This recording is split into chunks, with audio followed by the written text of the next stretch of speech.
Olá pessoal, continuando aqui as leituras, eu vou ler aqui História Universal, Carl Greenberg, Grécia Imortal. Como eu falei, são dezenas de livros começados, aos poucos a gente vai completando aí nossa playlist. História Universal, Carl Greenberg, volume 5, Grécia Imortal. O século de ouro de Péricles. Atenas no tempo de Péricles. A vitória dos helenos sobre o exército do leste parece um milagre. A luta foi conduzida com tal energia de transpor a fronteira do território persa. O mérito cabe, sobretudo, aos atenienses. Seu heroísmo específico e o espírito de sacrifício foram recompensados junto a Salamina. Atenas tornou-se o centro de toda a Grécia. Ficou devendo, em primeiro lugar, a um grande homem de Estado, com quem a confiança popular designou para uma posição tão forte como a dos tiranos de outrora, mas, ao contrário deste último, pôde conservar essa autoridade não pelo terror, mas pelo ascendente que tinha sobre seus concidadãos e pela sua incomparável eloquência. O poder ilimitado não é a única semelhança entre Péricles e o tirano Pisístrato. Ambos fizeram progredir muito a cultura ateniense. Ambos embelezaram Atenas com maravilhosos monumentos. Tanto Péricles não hesitava, mesmo em ir em busca de dinheiro na Liga do Delos. Um de seus adversários fez notar que Atenas teria, assim, uma má reputação em toda a Grécia, quando os outros gregos vissem como a cidade se enfeitava como uma mulher fútil, com ouros e pratas preciosas, e faz com o dinheiro de todos. A isso respondeu Péricles que Atenas não tinha contas a dar aos seus aliados, enquanto sua frota protegia os bárbaros. Além disso, todos os gregos tinham acesso aos esplendores de Atenas.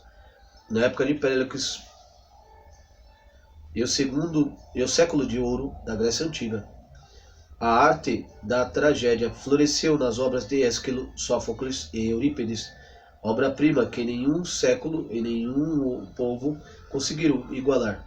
Vivia então Heródoto, o pai da história, e Tucídides, o maior historiador dos gregos. Anaxágoras, amigo de Péricles, fez de Atenas o centro da filosofia, e a cidade tornou-se ainda mais célebre graças a Sócrates, o mais conhecido de todos os filósofos, e ao seu discípulo Platão, cuja nobre figura aparece no final deste período. Após o fim das guerras pérsigas e o renovo normal das relações com a Pérsia, o comércio e a indústria tomaram um novo incremento. Foi sem dúvida a prosperidade material que permitiu a inclusão de uma cultura tão elevada e nesta pequena cidade comprimida ao redor do rochedo da Acrópole, do Cabo Súrio, no extremo sul da Península Ática. Os marinheiros podiam ver o magnífico templo de Poseidon na Acrópole, levantado por aquele povo de navegadores. E enquanto entravam no Pireu, viam brilhar a lança e o casco de Palas Atenas, a deusa tutelar da cidade, cuja estátua Fídias colocaram no topo da célebre rochedo. Essa estátua tinha sido moldada com ouro tomado na batalha de Maratona. Péricles fez da Acrópole o símbolo da grandeza de Atenas. No local dos templos destruído pelos persas, mandou construir magníficos santuários. Em primeiro lugar, incomparável Paternão, a moradia da virgindade, dedicado a Palas Atenas. No interior do templo esculpiu uma segunda estátua da Virgem Tutelar, uma efígie de marfim e ouro sustentada por quadro de madeira.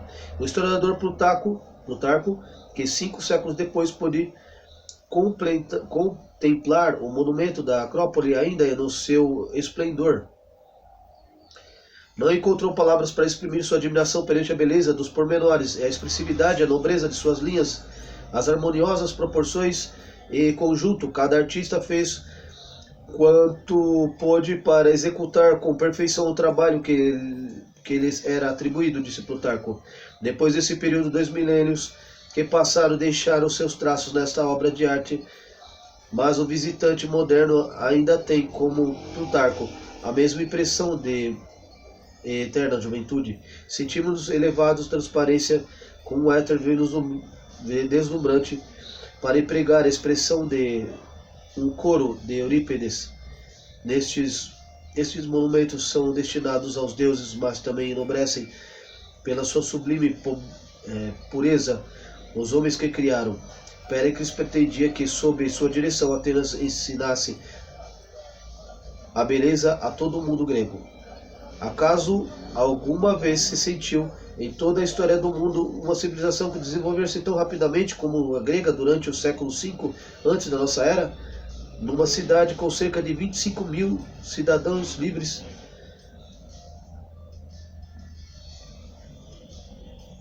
25 milhões de cidadãos livres, eis o que ocorre no espaço de 2 gerações. Uma grande potência mundial é vencida sem esperança e reivindica, forma-se uma grande potência marítima. A arte dramática atinge o seu apogeu. A escultura eleva-se a um nível talvez nunca mais alcançado. A arquitetura atinge as fronteiras do possível daquela época. A história torna-se uma ciência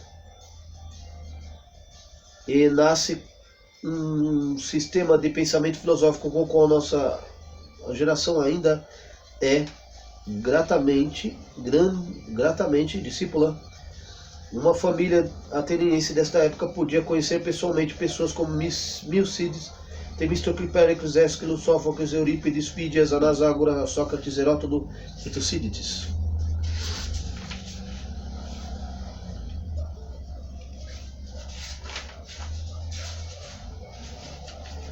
O primeiro período de ouro da Grécia. O primeiro período de ouro da tragédia. A tragédia é uma criação original do espírito grego.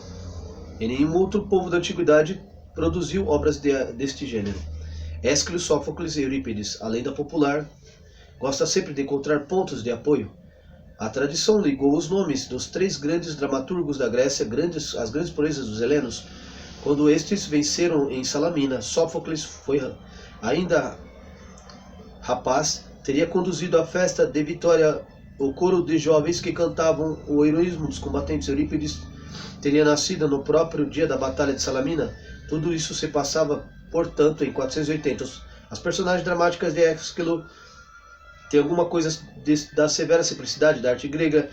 Dir-se-iam talhadas num bloco de granito, permaneceram do princípio ao fim semelhantes a si mesmas. Ou morreram ou triunfaram. Os homens pintados por Sófocles são de carne e sangue. Não lutam só contra obstáculos exteriores e as fatalidades, mas também contra as fraquezas de seus próprios corações. Não mostram só uma energia dirigida para o exterior, revelam também a vida interior. Suscitam nosso interesse psicológico porque são mais complicados e finamente desenhados do que os personagens de Ésquilo e Sófocles. Imprimiu a tragédia criada por Ésquilo uma beleza mais harmoniosa. Eurípides marca um progresso muito mais importante. Embora seja 14 anos mais novo que Sófocles, parece pertencer à geração completamente diferente, mais madura, mais refletida. É natural que a diferença também provenha da personalidade própria de cada um. Sófocles possuía uma natureza feliz, harmoniosa. Eurípides era um pessimista. Ésquilo e Sófocles sentem-se sempre perfeitamente à vontade no mundo dos deuses e dos heróis de Homero. Eurípides, pelo contrário, é influenciado pelos filósofos que querem substituir a antiga mitologia por um ideal ético mais satisfatório para a razão. Tal como seus célebres predecessores, Eurípides vai buscar os assuntos das suas tragédias nas antigas lendas heróicas, mas os seus heróis apenas conservaram o nome dos heróis homéricos, desembaraçam-os da sua áurea e apresentam-os como homens comuns. Revelam numerosas fraquezas, muitas vezes uma certa mesquinhez. O idealismo de Sófocles permitia dar o poder a uma convicção aos seus heróis. Eurípides atinge o mesmo resultado indo buscar as suas personagens na própria vida. Tem-se dito que Sófocles descrevia os homens como eles deveriam ser, e Eurípides como eles eram. E também Eurípides fez subir os seus heróis e suas heroínas acima da média, não pelas suas qualidades sobre-humanas, mas pela força das paixões e seu patos. Eurípides pôs em cena amor e ódio. Seus grandes heróis são reis e rainhas, mas a sua vida sentimental é a comum dos mortais nas suas explosões contra os filhos. Medeia é sobretudo mãe. Podia dizer-se que Sófocles predominavam os sentimentos da classe dirigente, os sentimentos das personalidades heróicas.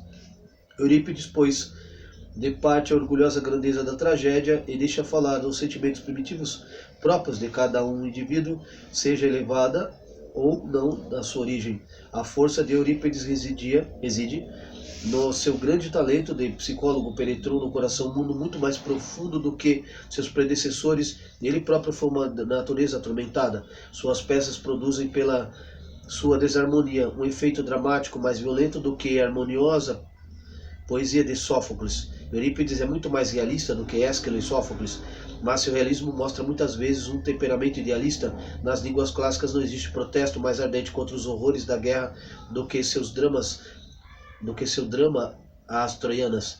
Nele integra a vitória dos gregos no seu contexto real, descrevendo o sofrimento dos vencidos. Para as troianas, Agamenon não é o pastor do povo, mas um homem que aceita o sacrifício da própria filha para reconquistar a mulher fútil e que, para satisfazer a sua vingança, provoca hecatombes e faz correr sangue dos gregos e dos troianos.